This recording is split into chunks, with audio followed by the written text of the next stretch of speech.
प्यारे बच्चों, आज हम पढ़ेंगे कक्षा 10 हिंदी की किताब से पाठ 3, जिसका नाम है आत्मकथ्य। आत्मकथ्य का मतलब क्या होता है? अपने बारे में लिखना। आत्मकथा, ऑटोबायोग्राफी जिसको बोलते हैं अंग्रेजी में। आत्मकथ्य इसका नाम है, जयशंकर प्रसाद जी ने इसे लिखा है। बहुत ही सुंदर कविता है, बहुत ही धीरे धीरे पढ़ी जाने वाली कविता है। हुआ क्या कि जयशंकर प्रसाद प्रसिद्ध हो गए, बहुत बड़े लेखक बन गए, उपन्यास लिख दी, 3 कहानी संग्रह लिख दिए, और काव्य तो क्या खूब काव्य लिखा। कामायनी, आंसू, झरना, लहर। नाटक लिखे तो क्या लिखे, अजात शत्रु, ध्रुव स्वामिनी, स्कंद गोप, विशाखा, अजात शत्रु, राजश्री, बहुत से नाटक लिखे, प्रसिद्ध हो गए पूरे भारतवर्ष में जयशंकर प्रसाद।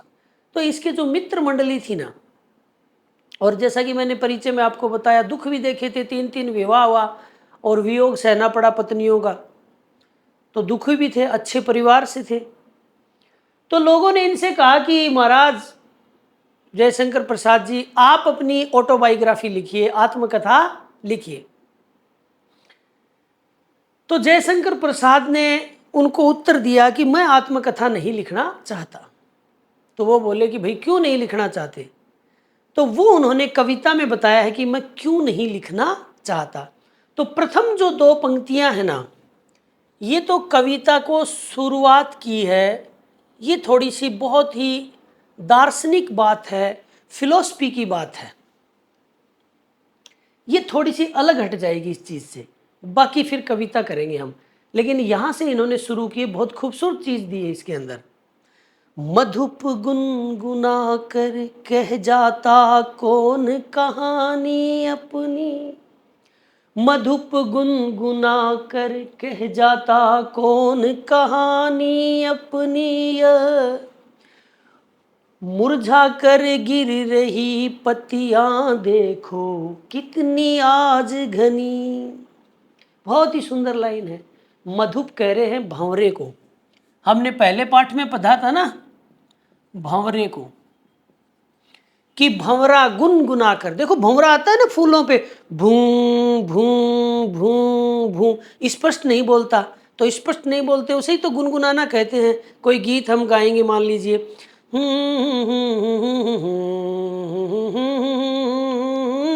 तो इस तरह गुनगुनाना। तो मधुप गुनगुना कर, वो भूं भूं करके गुनगुना कर कह जाता, कह देता है, कह जाता है यानी कह देता है, कौन कहानी अपनी, कौन सी अपनी कहानी कह जाता है। अपनी यानी अपनी, यह मानी यह नीचे वाली लाइन के लिए है, नीचे वाली पंक्ति के लिए है कि भंवरा गुनगुना कर अपनी कौन सी कहानी कह जाता है। यहाँ जो है इसके काफ़ी अर्थ हैं, काफ़ी अच्छे से इसको समझना। इतने बड़े लेखक ने लिखा है, तो इतने बड़े कवि ने लिखा है, तो इसको समझना है कि भंवरा आता है, पत्तियों पे, फूलों पे मंडराता है, रस उनका पान करता है, और एक दिन वो फूल जो हैं मुरझा जाते हैं, शाम तक मुरझा जाते हैं, 2 दिन में मुरझा जाते हैं, गिर जाते हैं। वो जो पत्तियां, गहरी गहरी पत्तियां आई हुई थी टहनी के ऊपर, वो पत्तियां भी मुरझा कर गिर जाती हैं। तो ये संसार है, इसमें स्थिर कुछ भी नहीं है। सारी चीज़ें एक दिन क्या हो जानी है, नष्ट हो जानी है। ये महल मावड़े, ये धन दौलत, रूप रंग, युवा अवस्था, ये सब चीज़ें हैं, एक दिन नष्ट हो जाती है। तो ये जो 2 पंक्तियां हैं, इन 2 पंक्तियों में संसार की नश्वरता जो है,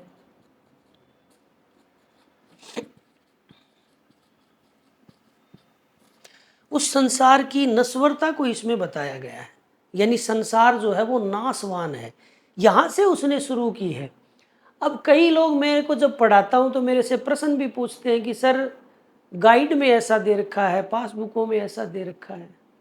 अब क्या ही समझेगा कोई जल्दी से जयशंकर प्रसाद की भावना को, उसकी कही हुई कथनी को। तो आप इसको पहले तो शुद्ध करो कि इसका भाव क्या है, ये आप याद रखना है।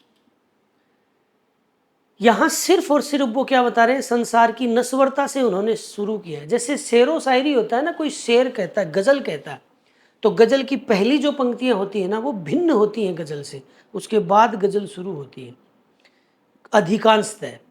फिर कोई गज़ल का एक एक तारतम्यता, एक वातावरण चलता है गज़ल का, उसमें एक प्रसंग होता है, उससे ऊपर की पंक्तियाँ वो ऐसे ही कह देता है। तो कुछ उसी उसी लहजे में इन्होंने ये कही है कि मधुप गुनगुना कर कह जाता कौन कहानी अपनी, मुरझा कर गिर रही पत्तियां देखो कितनी आज घनी। तो आपको सीधा अर्थ करना है इसका, कहीं नहीं उलझना है आपको कि भंवरा गुनगुनाकर यह कौन सी कहानी कह जाता है, अर्थात भंवरा संसार के नश्वरता की कहानी कह जाता है कि संसार नाशवान है, इसका नाश हो जाना है। मुरझाकर गिर रही पत्तियां देखो कितनी आज घनी, कि जो पत्तियां कभी घनी थी, गहरी थी, चटक रंग की थी, गहरे हरे रंग की पत्तियां थी, उनका बड़ा सुंदर रंग था, आज वो सारी पत्तियां जो है मुरझाकर गिर रही हैं, मुरझाकर गिर रही हैं। ये इसका अर्थ करना है आपको। मधुप गुनगुना कर कह जाता कौन कहानी अपनी, तो सीधा अर्थ करना है कि भंवरा जो है वो गुनगुना कर ये कौन सी कहानी कह जाता है, अर्थात वह जो भंवरा है वह संसार की नश्वरता की कहानी कह जाता है। मुरझाकर गिर रही पत्तियां देखो आज कितनी घनी, जो पत्तियां कभी हरी भरी थी आज वो मुरझाकर गिर रही हैं, अर्थात स्थिर संसार में कुछ भी नहीं है, सुख क्षणिक है, सुख क्षणिक है। फिर देखो अब कविता शुरू होती है आत्मकथ्य का, यहीं से शुरू हो गई लेकिन उसका जो प्रसंग है वो यहाँ से शुरू होता है। इस गंभीर अनंत नीलिमा में असंख्य जीवन इतिहास। अब समझना है इसको, इसका अर्थ तो इस होता है, ये इस गंभीर, गंभीर का अर्थ क्या होता है, सीरियस, एकदम बहुत बड़ी कोई चीज है और वो एकदम शांत है, उसके लिए आया गंभीर। इस गंभीर अनंत जिसका कोई अंत नहीं हो, आकाश को कहते हैं। किसको कहते हैं?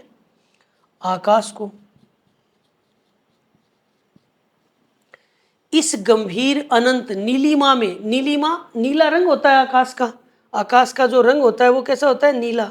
तो इस गंभीर, गंभीर है ही आकाश, अगर ये गंभीरता छोड़ देना आकाश तो शाम पहले ये सारे ग्रह आपस में टकरा टुकरू जाए, उल्का पिंड इधर टकरा जाए, न जाने सत्यानाश हो जाए सेकंडों में, बड़ा सीरियस होकर ये काम करता है।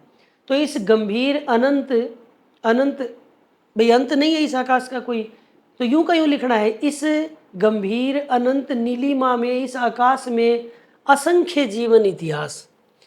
असंख्य यानी बहुत ज्यादा, जिनकी कोई संख्या, असंख्य जीवन इतिहास।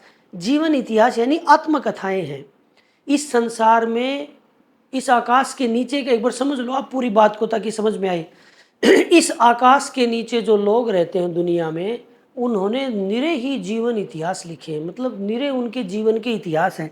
किसी के साथ कुछ घटनाएं घटी हैं, किसी का जीवन कैसा रहा है, किसी का कैसा। तो असंख्य जीवन इतिहास यानी फिर उन लोगों में से कुछ लोगों ने अपनी आत्मकथाएं भी लिख दी। तो इस अनंत गंभीर, इस आकाश के नीचे, इस धरती पर असंख्य जीवन इतिहास हैं, यानी असंख्य लोगों ने क्या किया है, अपने जीवन का इतिहास लिखा है। अब इसका दूसरा पक्ष देखें आप, पहले एक बार पुनः समझ लें। इस गंभीर अनंत नीलिमा में, ये पूरा का पूरा विशेषण रूप किसके लिए आया है, आकाश के लिए। इस आकाश में असंख्य जीवन इतिहास, इस आकाश में असंख्य जीवन, बहुत से लोगों ने आत्मकथाएं लिखी है। अब इसका दूसरा जो अर्थ है वो क्या है पता है आपको, गंभीर अनंत नीलिमा, ये कहा है हिंदी साहित्य को या साहित्य को।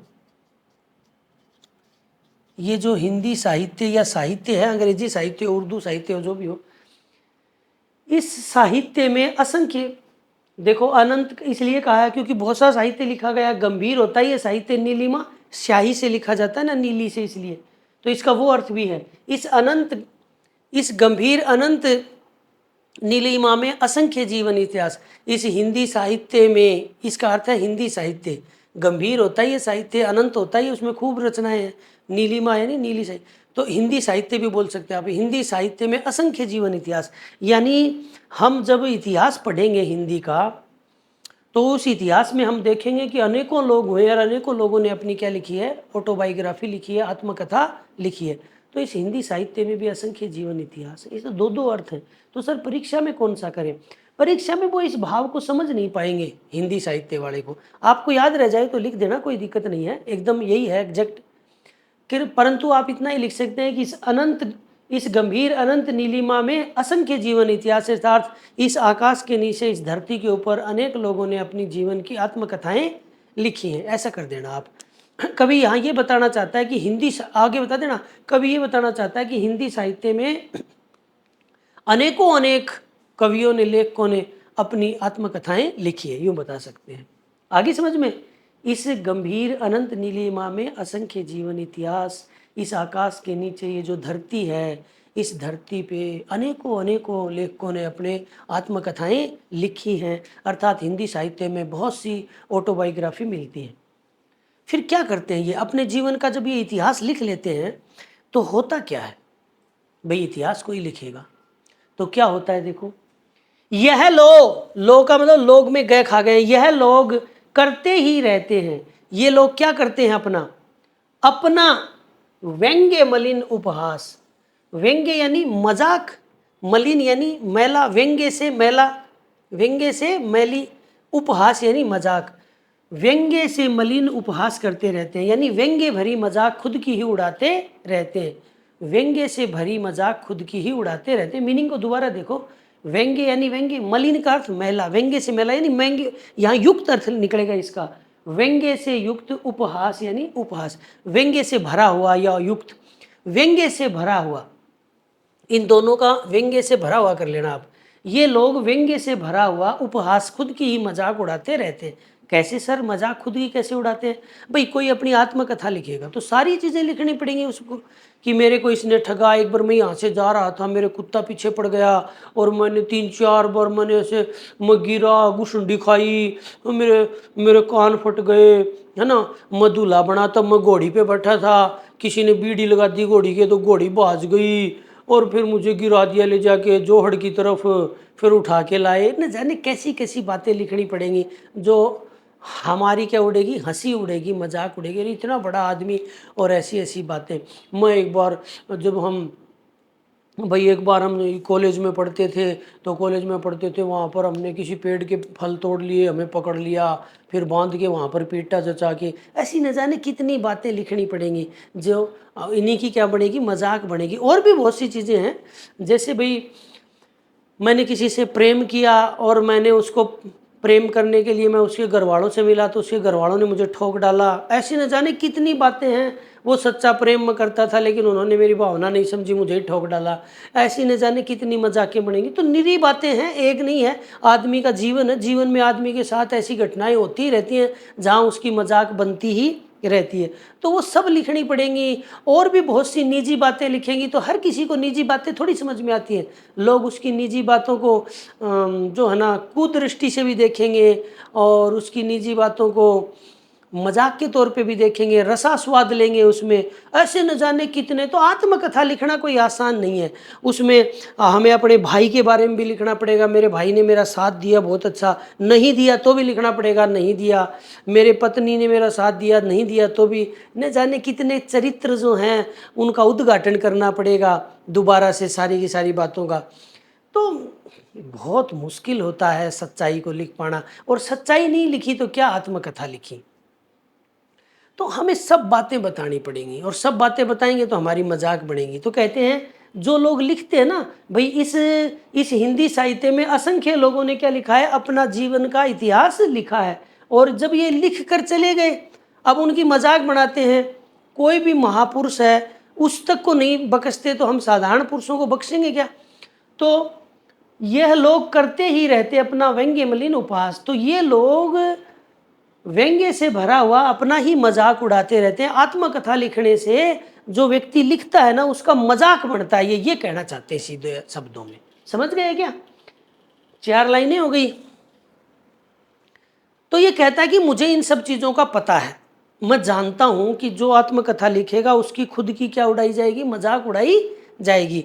इसलिए ये क्या कहता है, तब भी कहते हो कह डालूं दुर्बलताएं अपनी बीती। मुझे पता है मुझे पता है कि अगर मैं आत्मकथा लिखूंगा तो मेरी मजाक बनेगी, मैं जानता हूं भाई, फिर भी तुम मुझे कहते हो, तब भी कहते हो, फिर भी कहते हो, कह डालूं दुर्बलताएं अपनी। तो दुर्बलताएं यानी कमजोरियां अपनी, यानी मेरी बीती, यानी बीती, फिर भी तुम चाहते हो कि मैं अपनी बीती हुई कमजोरियां आपको बताऊं और आप उसमें मजे लें, हंसें, आनंद लें। ऐसा मैं नहीं करूंगा। तब भी देखो एकदम हिंदी है, तब भी कहते हो कह डालूं दुर्बलताएं अपनी बीती, फिर भी तुम कहते हो कि मैं अपनी जो कमजोरियां हैं, जो बीत गई हैं, वो कमजोरियां तुमको बता दूं। तुम सुनकर सुख पाओगे, ये एक बहुत अच्छी क्वालिटी है। देखो जयशंकर प्रसाद, ये महान लोगों में ही आती है ये क्वालिटी, हम सामान्य प्राणियों में ये गुण नहीं होता है। जयशंकर प्रसाद इतने प्रसिद्ध हो गए थे भारत के अंदर, खास करके विद्वत जो समाज था उसके अंदर, ज्ञानी जो पुरुष थे उसके अंदर, साहित्य प्रेमी जो पुरुष और महिलाएं थी उनके अंदर, पूरे भारतवर्ष में बड़े बड़े राजनेता सब जानते थे इनकी रचनाएं क्या। कवि सम्मेलन उस समय जो है ना, एक पवित्र कार्य माना जाता था, आनंद का विषय नहीं माना जाता था, पवित्र कार्य माना जाता था उस समय। जयशंकर जो प्रसाद हैं वो बड़े फेमस हो गए थे दुनिया के अंदर, लेकिन फिर उनसे कहा कि आत्मकथाएं लिखो, तो देखो ये पंक्ति बताती है कि वो कैसे व्यक्ति हैं। उन्होंने कहा कि मैं एक सामान्य सा आदमी हूँ, मैंने कोई विशेष उपलब्धि प्राप्त नहीं की है, कोई महानता का कार्य मैंने नहीं किया है। यानी अपने आप को बड़ा होकर भी छोटा समझना, समझना नहीं, वास्तव में ही समझते थे वो, ये नकली नहीं कह रहे हैं जैसे कई लोग कहते हैं नहीं जी मैं तो क्या हूँ कुछ नहीं, ऐसा नहीं। हम रिश्ते वगैरह देखते हैं, ब्याह शादी होते हैं तो उसमें अगले के खूब होता है ना जी के है कि मैं गुने तारागम में, ऐसे नहीं थे वो, जो थे ना वास्तविक वही बोल रहे हैं। यानी उनको लगता था कि मैंने कोई विशेष उपलब्धि हासिल नहीं की है, मैं सामान्य सा प्राणी हूँ। तो ये बात उनको उनके बड़प्पन को दिखाती है कि वो इतने प्रसिद्ध व्यक्ति होकर भी, इतने पॉपुलर व्यक्ति होकर भी अपने आप को कितना सामान्य प्राणी मानते हैं। ये हम में नहीं होता है गुण, हम तो थोड़े से पॉपुलर हो जाएं तो अपने आप को बहुत बड़ा मानने लगते हैं। बोल देखो क्या कह रहे हैं, तुम सुनकर सुख पाओगे। अरे मेरी आत्मकथा सुनकर तुम क्या सुख पाओगे, तुम्हें कोई सुख नहीं मिलना, कोई आनंद प्राप्त नहीं होना मेरी आत्मकथा में। क्यों? यह गागर रीति, क्योंकि ये जो मटकी है ना, ये मटकी क्या है, रीति पड़ी है, खाली पड़ी है, इसमें कुछ भी विशेष नहीं है, बताने योग्य नहीं है। भाई मैंने यूं ये किया और यूं किया और यूं किया और यूं किया, ऐसा बताने वाला आकर्षक रोचक कोई भी चीज मेरी जिंदगी में नहीं है। तो वो स्वयं को बहुत ही साधारण व्यक्ति मानते हैं, ये उनकी महानता यहाँ दिखती है। तुम सुनकर सुख पाओगे, प्रश्नवाचक चिन्ह है, दे नहीं रखा पर है। भाई तुम सुनकर क्या सुख पाओगे, कोई भी इसके अंदर कोई मज़ेदार बातें नहीं है। यह गागर रीति, मेरी जीवन की गागर तो रीति पड़ी है, कोई भी मैंने बड़ी उपलब्धि, बड़ा संघर्ष, बड़ा वो कुछ भी ऐसा नहीं है, मैं सामान्य प्राणी हूँ। तो ये पढ़ी हमने प्यारे बच्चों 6 पंक्तियाँ जयशंकर प्रसाद जी की आत्मकथ्य से, कि लोगों ने उनसे कहा आत्मकथ्य लिखो, और वो बता रहे हैं कि आत्मकथ्य क्यों नहीं लिखता, क्यों नहीं लिखना चाहता, क्योंकि लोग जब आत्मकथा लिखते हैं तो उनका मजाक उड़ता है, और फिर मैंने तो जीवन में कुछ विशिष्ट करा ही नहीं, तो मेरी आत्मकथा से क्या फ़ायदा होना है। तो देखा हमने कि किस तरह जयशंकर प्रसाद ने कहा कि वो लोग अपनी ही मजाक उड़ाते। उसके बाद देखिए, किंतु कहीं ऐसा ना हो कि तुम ही खाली करने वाले, अपने को समझो मेरा रस ले अपनी भरने वाले। यह विडंबना अरी सरलते हंसी तेरी उड़ाऊं मैं, भूले अपनी प्रवंचा औरों की दिखलाऊं मैं। उज्जवल गाथा कैसे गाऊं मधुर चांदनी रातों की, खिल खिला कर हंसने वाली उन बातों की। इतनी सुंदर बात कही है, देखो कैसे लिख सकता आत्मकथा आदमी, ये क्या संभव ही नहीं है। देखो कितनी बढ़िया बात कही है, कैसे कैसे तर्क दिए हैं। किंतु कहीं ऐसा न हो, भाई किंतु लेकिन कहीं कहीं ऐसा न हो, ऐसा न हो कि तुम ही खाली करने वाले, भाई तुम सबने मुझसे आग्रह किया है कि प्लीज लिखो अपनी आत्मकथा, और मैं भाई लिख दूं, और तुमने मेरी गागर खाली कर दी, या मैंने सारी बातें तुमको बता दी, फिर तुम क्या करोगे? अपने को समझो, फिर अपने आप को समझो, मेरा रस लेकर अपनी भरने वाले। देखो बहुत बढ़िया बात है उन्होंने। पहले मैं आपको वैसे बता दूं, ये यूं कह रहा है कि मैं तुम्हें सारी बातें बता दूंगा, तुम मजे ले लोगे मेरी आत्मकथा के, और मजे लेके तुम तो आनंदित हो जाओगे और मैं हो जाऊंगा खाली। मैं सार्वजनिक हो गया, आत्मकथा लिख दी तो मैं तो सार्वजनिक हो गया, मैं तो खाली हो गया। और तुम जो हो, तुम्हें मजे आएंगे, तुम अपने आप को भर लोगे कि वाह एक और आनंद जुड़ गया जीवन में, मतलब तुम्हारी तो पूर्ति हो जाएगी आनंद की, और मैं हो जाऊंगा खाली। तो यही कह रहा है, किंतु कहीं ऐसा न हो कि तुम ही खाली करने वाले। हे मेरे मित्रों, कि तुम मुझसे आग्रह कर रहे हो और आग्रह करके मुझसे आत्मकथा लिखवा लोगे, और लिखवाने के बाद में क्या होगा? अपने को समझोगे। अपने को क्या समझ? मेरा रस तो ले लोगे अपनी भरने वाले, मेरा रस लेके और अपने जीवन में आनंद भर लोगे, यानी अपनी गगरी भर लोगे, या आनंद ऐसे समझो उड़ जाओगे, वरना बच्चों अपने को समझोगे, यानी ऐसा होगा, इसका अर्थ है ऐसा होगा, ऐसा ही होगा। मेरा रस लेकर अपनी भरने वाले। तुम मेरे जीवन का जो आनंद, जो आत्मकथा के रोचक किस्से हैं, कथानक है, वो मैं तुम्हें बता दूंगा, पूरा का पूरा कथानक, और उससे तुम्हें मजे आएंगे। तो तुम तो मजा लोगे, मुझे खाली कर दोगे, और तुम अपने को तो भर लोगे उससे, आनंद से, खुशियों से, आहा उस अच्छे अच्छे प्रसंगों से खुद को तो लोगे भर, और मुझको खाली कर दोगे। कहीं ऐसा न हो, इसलिए भी मैं नहीं करना चाहता कि तुम मजे लोगे और मैं चुपचाप, अरे जैसे मैंने सारी बात बता दी, तुम हंसोगे और मैं सुना खड़ा रहूँगा, ऐसे यार गलती बता दी इनको। तो इस प्रकार कह रहा है, किंतु कहीं ऐसा न हो कि तुम ही खाली कर, तुम ही मुझसे लिखवाने वाले, अपने को समझो मेरा रसले भरने वाले, कि अपने को मेरे से कहलवा लोगे और तुम खुद क्या हो जाओगे? आनंदित हो जाओगे। ये था इसका अर्थ। अब देखो ये लाइन मुझे बड़ी पसंद है इनकी।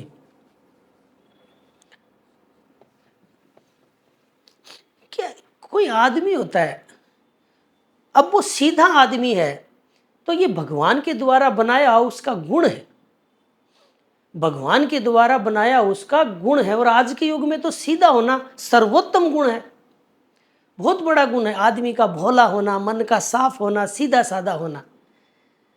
तो ये कहता है कि मैं बहुत सीधा था, मुझको किसी ने भी ठग लिया, दुकान वाले पे गया आम लेने, उसने बड़े आम दिखाए, गुठली वाले कैरी डाल दी मेरे को, और मैं आ गया, फिर दोबारा गया नहीं उसके पास, कोई बात नहीं भाई। किसी ने मेरे से झूठ बोल दिया कि चलो छत के ऊपर बंदर आया हुआ, मैं दौड़ के गया, कुछ नहीं था। ऐसे और भी बड़ी बड़ी बातें।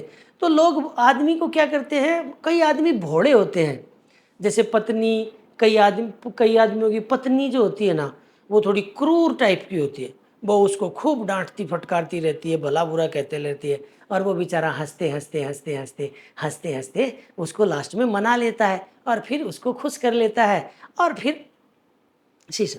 तो देखने वाले सोचते हैं यार कैसा निर्लज आदमी है, बेशरम आदमी, एक औरत से इतना प्रताड़ित होता है, ये है वो। उसकी सरलता है, वो उसकी क्या है? सरलता है।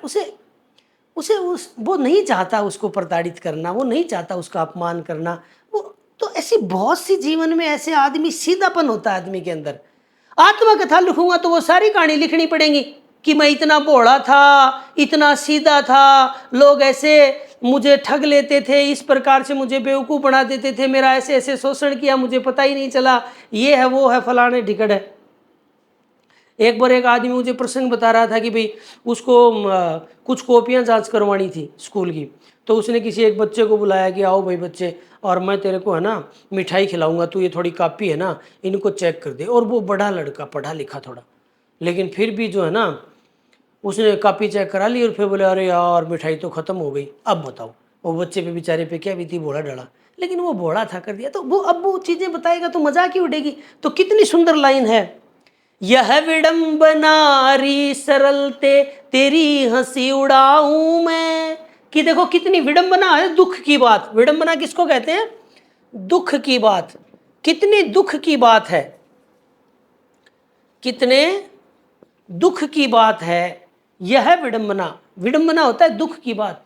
यह विडंबना अरी सरलते, मेरी जो सरलता है, मेरे अंदर जो भोलापन है, मासूमियत है, मेरी जो मासूमियत है, मैं सीधा साधा आदमी हूं, तो मुझे उसको क्या करना पड़ेगा? अरे सरलते, हे मेरे मेरे इस भोलेपन की हंसी उड़ाऊं मैं। मुझे क्या उड़ानी पड़ेगी? हंसी उड़ानी पड़ेगी। आत्मकथा लिखूंगा तो वो चीजें लिखनी पड़ेंगी, और वो चीजें लिखूंगा तो उन पे लोग क्या होंगे? हंसेंगे। अरे ऐसा ऐसा बेवकूफ था क्या हरिवंश, ये जयशंकर प्रसाद ऐसा बेवकूफ आदमी था? तो मुझे अपनी जो भोली ढोली भोली भाली जिंदगी है ना, उसको भी लिखना पड़ेगा, और उस पर लोग हंसेंगे। और ये कितनी गलत बात है कि मुझे अपनी पवित्रता को, अपने भोलेपन की मजाक बनानी पड़ेगी। नो, मैं ऐसा नहीं करना चाहता। यह विडंबना अरी सरलते हंसी उड़ाऊं मैं, कि हंसी तेरी उड़ाऊं मैं।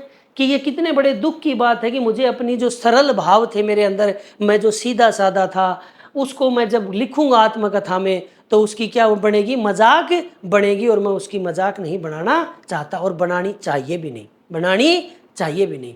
जो सीधापन है ईश्वर ने तुम्हारे अंदर बनाया है, वो पवित्रता, उस पवित्रता को जो है ना सार्वजनिक करना भी नहीं चाहिए। देखो अब आगे देखो क्या कह रहा है। यह विडंबना अरी सरलते तेरी हंसी हंसी तेरी उड़ाऊं मैं, कि अगर मैं आत्मकथा लिखूंगा तो मुझे अपना भोलापन भी लिखना पड़ेगा, और उस पर लोग हंसेंगे, मैं ऐसा नहीं कर सकता। फिर दूसरी बात क्या करनी पड़ेगी? भूले अपनी या प्रवंचा औरों की दिखलाऊं मैं।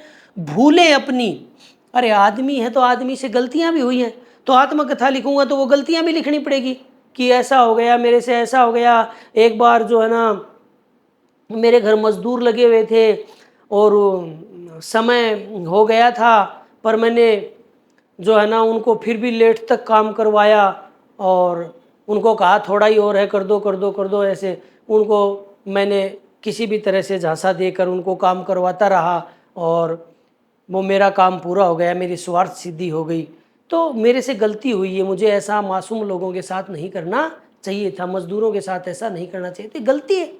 तो जीवन में हमसे बहुत सी गलतियां भी हुई हैं, अनजाने में हुई, क्रोधवश हुई, जानबूझ के भी हुई, मन के बहकावे में आकर भी हुई, न जाने क्या क्या हुआ। तो वो सब तो लिखना तो पड़ेगा। आत्मकथा लिख रहे हैं तो, अरे आत्मकथा तो तभी बनेगी जब सब कुछ सच्चाई लिखेंगे। तो भूले अपनी, भूले यानी गलतियां, भूले यानी गलतियां। मुझे अपनी अपनी गलतियां दिखानी पड़ेगी, प्रवंचा औरों की। और ये सबसे तगड़ी लाइन है, प्रवंचा यानी ठगना औरों का। और जिन जिन लोगों ने मुझे ठगा, धोखा दिया, बेवकूफ बनाया, मेरा हक छीन लिया, मुझे मान सम्मान मिलना चाहिए था, मान सम्मान नहीं दिया, मुझे वैल्यू नहीं दी, न जाने क्या किस किस प्रकार से धोखा देते हैं लोग। तो भूले अपनी, मुझे अपनी गलतियां भी दिखानी पड़ेंगी, प्रवंचा औरों की। और दूसरे लोगों ने जो मुझे ठगा है, मुझे धोखा दिया है, वो भी दिखलाऊं मैं, वो भी मुझे दिखलाना पड़ेगा। कवि क्या कह रहे हैं कि अगर मैं आत्मकथा लिखूंगा तो मुझे अपनी गलतियां भी लिखनी पड़ेंगी, और जिन लोगों ने मुझे धोखा दिया है उनका नाम भी लिखना पड़ेगा, कि फला फला व्यक्ति ने मुझे ऐसे ऐसे धोखा दिया, मेरे साथ ऐसे बिजनेस शुरू किया, मुझे बेवकूफ़ बना दिया, और आप सारा धन कमा लिया, मैं रह गया यूं। तो औरों की गलतियां भी दिखानी पड़ेगी। तो क्यों अब जीवन का अंतिम पड़ाव आ रहा है, बूढ़ा हो चला हूं मैं।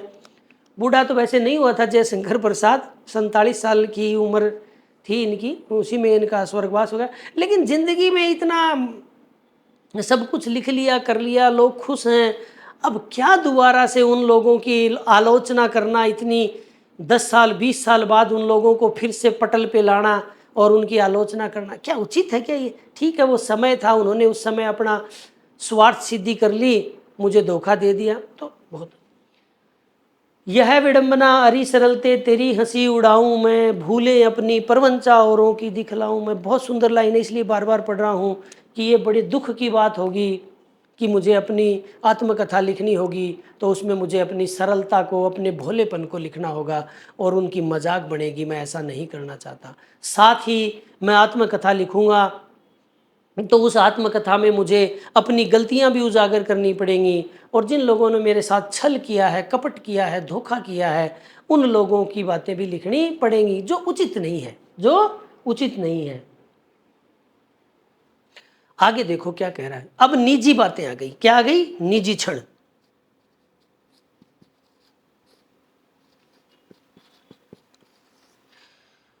देखो आदमी का स्वभाव होता है कि वो फिर भी बता देगा, अपने साथ जो मजाक हुई है, धोखा दिया है, वो सब बता देगा। लेकिन जिससे वो प्यार करता है, चाहे वो पत्नी हो या प्रेमिका, उसकी और अपनी निजी बातें वो किसी को नहीं बताना चाहता। ये एक मनुष्य के स्वभाव का अंग होता है। खास करके पुरुष का जो स्वभाव होता है वो ऐसा होता है कि वो थोड़ा अंतरंगी रहता है स्त्री के मामले में। वो किसी को वो बातें बताना नहीं चाहता। स्त्री फिर भी अपनी सखी को बता देती होगी, पर पुरुष पुरुष जो है वो अपने अंतरंग जो प्रसंग हैं,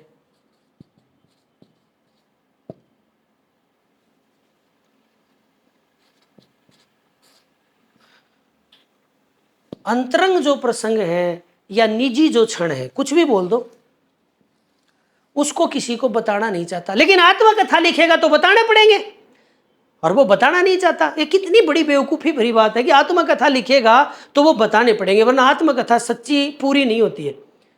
और कोई भी आदमी ये बताना नहीं चाहता है, तो क्यों ऐसा काम करे? तो क्या कहता है, उज्जवल गाथा कैसे गाऊं मधुर चांदनी रातों की। कितनी बड़ी बात है, देखो, उज्जवल यानी चमकती हुई। आहा हा, क्या दिन थे वो। जयशंकर प्रसाद बता रहे हैं क्या दिन थे वो, कितने चमकीले दिन थे। मैं युवा था, युवा अवस्था थी मेरी, जवान था। उज्जवल गाथा यानी वो चमकीली कहानियां, वो स्टोरी, वो चमकीलियां कहानियां कैसे गाऊं यानी कैसे लिख दूं मधुर चांदनी रातों की। मधुर यानी मीठी मीठी चांदनी रातों की, अर्थात चांदनी रात थी। उस चांदनी रात में ये भी युवा था, इसकी जो पत्नी या प्रेमिका जो भी थी वो भी युवा थी, और ये चांदनी रात में बैठे हैं कहीं एकांत में, अपनी प्यार भरी बातें कर रहे हैं। वो इससे कह रही होगी कि क्या तुम मेरा जीवन भर साथ दोगे? तो ये कह रहा हाँ जीवन भर साथ दूंगा। फिर वो कह रही होगी मेरे बाल कैसे लग रहे हैं? तो वो कह रहा होगा तेरे बाल रेशम जैसे लग रहे हैं। ऐसी ऐसी अंतरंग बातें, समझ रहे हो आप? ऐसी ऐसी बातें हैं जो इनकी प्यार, भाई तो प्यार प्रेमी जो बैठे हैं एकांत में, तो वो इसी तरह की बातें कर रहे हैं, प्यार से भरी हुई, जैसा हम फिल्मों में देखते हैं प्यार भरी बातें होती हैं, तो वैसी बातें वो कर रहे हैं। तो कह रहा है कि उज्जवल गाथा कैसे गाऊं मधुर चांदनी रातों की। तो वो जो मेरी युवा अवस्था की जो चमकती हुई जिंदगी थी, उसमें जो चांदनी रात में मैंने अपनी प्रेयसी के साथ, अपनी प्रेमिका के साथ जो एकांत में जो क्षण बिताए हैं और जो बातें की हैं मधुर चांदनी रातों में, यानी मीठी मीठी चांदनी रातों में, उन्हें कैसे तुम्हें बता दूं। फिर नीचे देखो, अरे खिल खिला कर हंसने वाली उन बातों की। अब मैं उससे मजाक करता था तो वो खिल खिला कर हंसती थी, ही ऐसे हंसती थी, तो वो खिल खिला कर हंसती थी। मैं कोई उसके ऊपर मजाक करता था तो खिल खिला कर हंसने वाली उन बातों की। फिर वो हंसते हंसते ही मुझसे बात करती थी, मैं उसकी कोई मजाक कर देता था, कोई भी, तो वो बड़ी खुश होती थी, बड़ी हंसती थी, हंसते हंसते ही बात करती थी, ऐसे ऐसे ऐसे मत करो, ऐसे मत कहा करो मुझे, ये मत करो, ऐसी बात। तो कोई भी कुछ भी मान लो खेल रहा है, उसके कुछ भी कर रहा है, तो वो कह रही है कि उन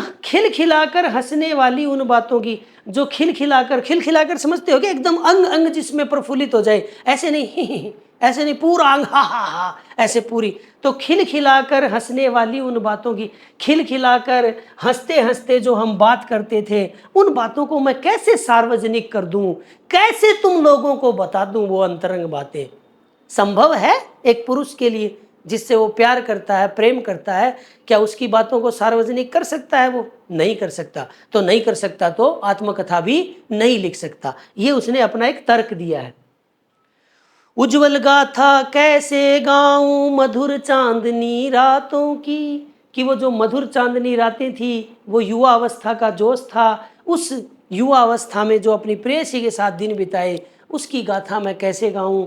खिलखिलाकर हंसने वाली उन बातों की, हम जो खिलखिलाकर आपस में बातें करते थे, मजाक करते थे, वो तुम्हें कैसे मैं बताऊं।